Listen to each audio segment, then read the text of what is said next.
முனீஸ்வரம் பிரஜோதயாத்.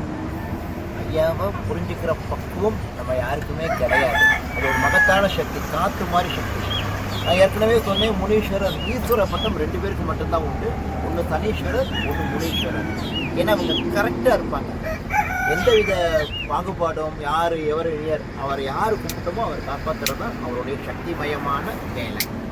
இப்போ என்னன்னா, இந்த பிரபஞ்சத்துக்குன்னு ஒரு விதி இருக்கு, பூமிக்கு விதி இருக்கு. இங்கே எந்த பிறந்த எல்லாருமே ஒரு நாள் போய்ட்டு ஆகணும். ராம அவதாரம் ராமர் எடுத்தாரு, அவர் எத்தனை வருஷம் எடுத்துட்டாரு? கிருஷ்ண அவதாரம் எடுத்துட்டாரு, அவர் ஒரு காலகட்டத்தில் போய்த்தாகணும்.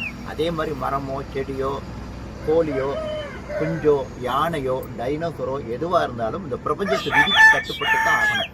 அந்த விதிக்கு கட்டுப்பட்டு ஐயா கூட இத்தனை வருஷமா இருந்துச்சு. உதாரணமா ரமண மகரிஷி போயிட்டாங்க, அதுக்காக சிவன் இல்லாம ஆயிட்டாங்களா? அதே போல கிருஷ்ணர் இல்லை, நீ கிருஷ்ணரை கொண்டாடாம இருக்கமா? ராமர் இன்னைக்கு ராமர் இறந்து போயிட்டாரா? ராமர் இறந்துட்டாரு அப்படின்னு சொல்றோமா? அது ஐயாவுடைய விதிப்படி இங்க தியானம் பண்ண உடனே ஐயா சொன்ன வார்த்தை என்னன்னா, இந்த இடத்துல ஐயா இருக்காரு, சொரூபமும் அவங்க எல்லாரும் கூட ஐயா இருக்காரு. இதுல இந்த குத்தம் அந்த குத்தம்னு தேவையில்லாம போட்டு குழப்ப வேண்டாம். எல்லாருமே அவருடைய குழந்தைகள். அப்ப நம்ம எல்லாருமே சகோதரர்கள் தானே. நமக்குன்னு ஒரு பிரச்சனை வரும்போது ஒருத்தர் நம்ம சேர்ந்து இந்த டீம் ஒர்க்கு, இந்த மானாமதுரைங்கிறது இந்த டீம் ஒர்க்கு இன்னும் நீண்ட காலம் ஆரோக்கியமா சந்தோஷமா நம்ம எல்லாரும் வாழணும்.